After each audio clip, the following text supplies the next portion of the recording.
Hello students. In this particular lecture, we are going to start off with a new chapter which is called as Polymers. Now this chapter is a very easy and interesting chapter and it has a weightage of maximum 3 to 4 marks, and you can easily score these marks if you just listen to these lectures properly and maintain and learn notes well in time. So let's start. See, when you talk about the term polymer, what does it exactly mean? The term polymer can be split into two terms, poly and mer, where poly means many and mer refers to units. So anything which is composed of many or multiple units is called as a polymer.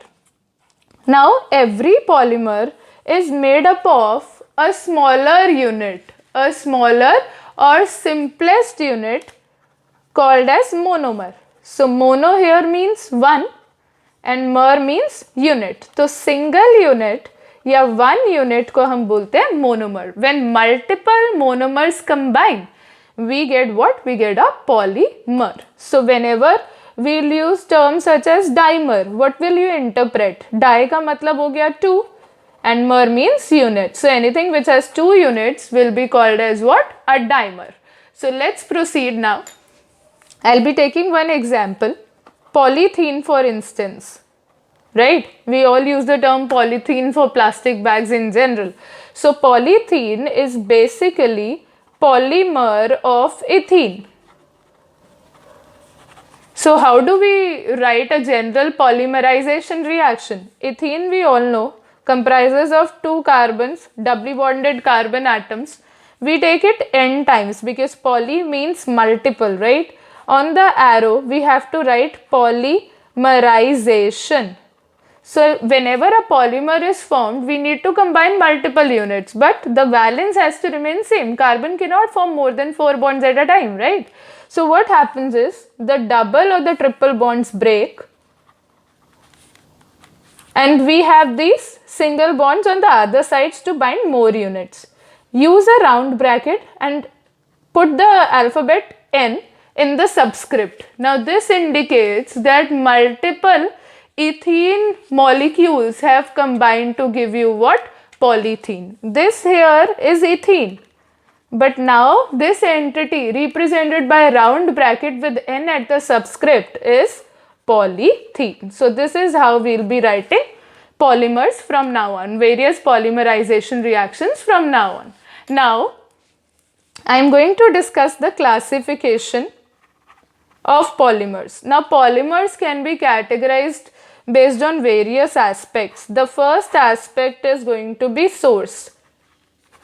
Source as in कि वो कहाँ से आया है. If we get that polymer completely from nature, it is called as natural polymer.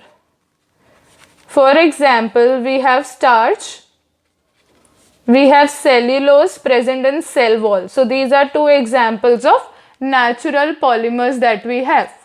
Then if we get a derivative of natural polymer, मतलब nature से उठाया और उसमें कुछ chemical reaction किया, man-made reaction किया, then it is called as semi-synthetic polymer. So we have natural, we have semi-synthetic. इसका example याद रखेंगे cellulose acetate या cellulose nitrate. And then अगर आपके पास कोई polymer है जो completely man-made है, पूरा का पूरा man-made है, उसको बोलेंगे synthetic polymer. And इसके अंदर आ जाता है हमारा सारा synthetic fibers. We must have heard of the terms such as nylon and all. So nylon 6, or we'll get artificial rubbers. Artificial rubber का पहचान है this term Buna. So I'll be writing one example, Buna S. Alright, so based on source, I have classified the polymer into three types. Nature से मिला है तो natural, उसमें कुछ reaction किया है तो semi-synthetic, purely man-made है तो it will be called as synthetic. Now my next classification is going to be based on the structure, कि उसका structure कैसा है. तो based on structure, I'll classify it into three types. Linear, अगर आपका polymer में सिर्फ स्ट्रेट चेन्स हैं, विदाउट एनी ब्रांचेस, तो हम उसको बोलते हैं लीनियर पॉलीमर। और इसका एक एग्जाम्पल अच्छा सा आपको याद रखना है, HDP। Now when we talk about HDP का फुल फॉर्म रहता है high density polythene. Now what is this high density polythene? हमने देखा है जो रेगुलर मिनरल वाटर का बॉटल आता है आप उसको स्क्वीज कर सकते हो, बट जो आपका अच्छा बॉटल होता है टपरवेयर का बॉटल आप उसको इजीली स्क्वीज नहीं कर सकते। या जो प्लास्टिक आपका बकेट्स में यूज होता है, डस्टबिन में यूज होता है, वो इजीली स्क्वीज नहीं हो पाता। ऐसा जो प्लास्टिक होता है उसको बोला जाता है HDP, और वो किसका एग्जाम्पल हो गया? लीनियर का। नेक्स्ट आता है बेस्ड ऑन स्ट्रक्चर हमारे पास ब्रांच्ड पॉलीमर। ब्रांच्ड पॉलीमर का मतलब क्या है? आपके पास लीनियर चेन्स तो रहेंगी बट बीच बीच में आपके पास ब्रांचेस भी आएंगी, right? So you will have some branches too बीच बीच में।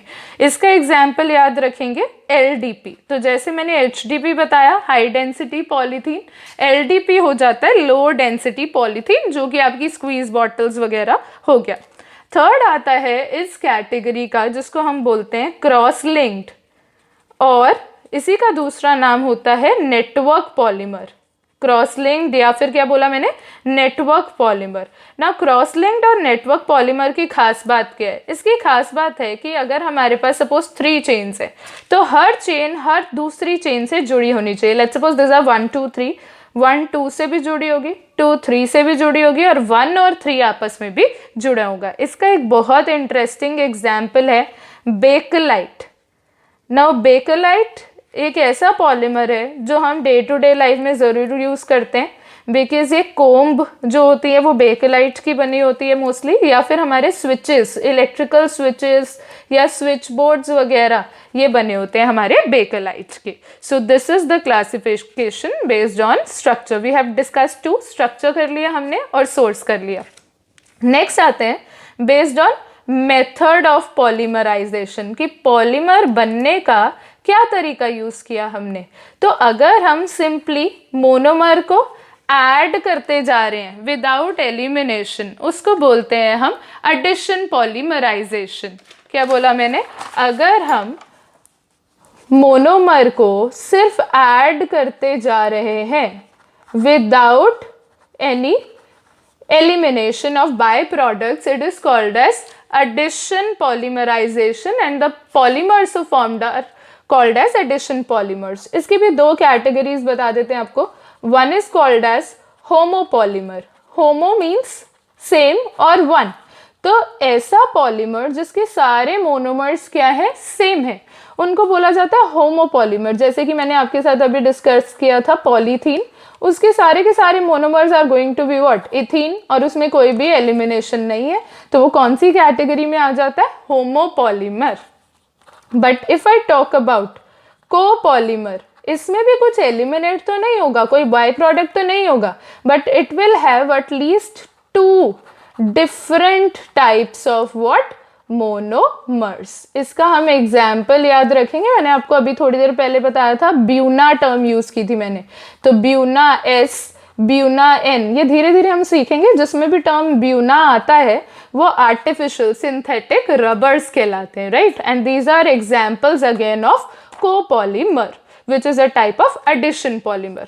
Now next is condensation polymer. See, addition polymer में मोनोमर ऐड होते जा रहे थे without elimination, but condensation polymer में elimination of small unit takes place. अब वो यूनिट्स जनरली क्या होंगे हमारे लिए? वाटर हो सकता है, HCl हो सकता है। एनसीईआरटी में जितने एग्जाम्पल्स है उसमें वाटर ही एलिमिनेट होगा।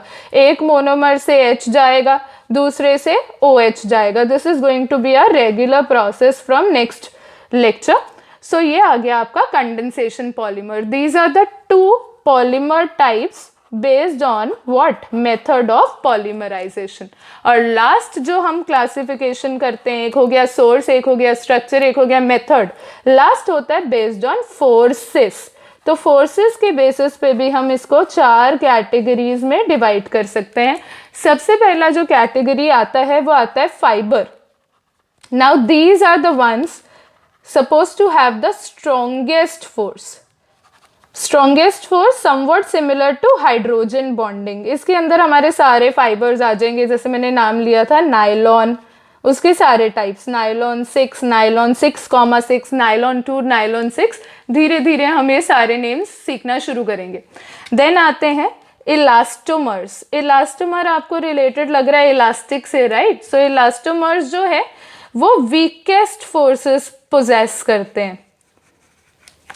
इलास्टोमर्स वीकेस्ट फोर्सेस हैं, इसका एग्जाम्पल हो जाता है आपका रबर, और मैंने बताया रबर सारे कौन कौन से हो जाएंगे जिनके अंदर ब्यूना वर्ड यूज होगा, buna S, buna N. Then आपके पास नेचुरल रबर से रिलेटेड भी हो गए, नियोप्रीन, क्लोरोप्रीन, धीरे धीरे सीखेंगे। एंड देन आते हैं हमारे पास थर्मो कंपाउंड्स, जिसकी जो फोर्सेस है वो ऑब्वियसली फाइबर से कम होती है और इलास्टोमर से ज़्यादा होती है। तो इसके हमारे पास आते हैं thermosetting and thermoplastic. See, when we talk about these ones, these have intermediate forces between elastomers and what fibers. ये ऐसी चीज है जिसको आप हीट करेंगे तो वो बिल्कुल सॉफ्ट हो जाएगी, ठंडा करेंगे तो बिल्कुल ब्रिटल हो जाएगी। इसके अंदर आपके रेगुलर एग्जाम्पल आ गए, पीवीसी, पीवीसी पाइप्स हम सब ने सुना हुआ है, PVC stands for polyvinyl chloride. तो ये इसका जो फोर्स रहेगा ये फाइबर से कम रहेगा, इलास्टोमर से ज़्यादा। ये आपको अरेंजमेंट क्वेश्चंस में हेल्प करेगा।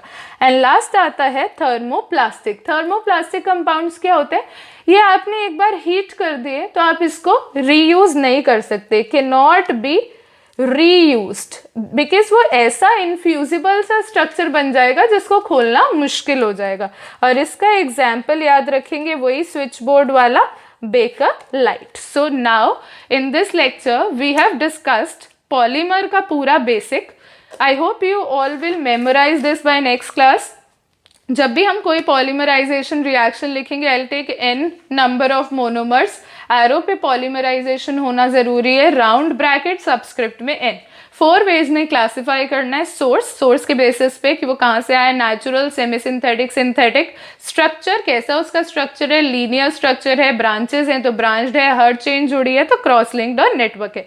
देन मेथड पे आते हैं तो सिर्फ सिंपली ऐड हो रहा है तो एडिशन, एलिमिनेशन हो रहा है तो कंडेंसेशन।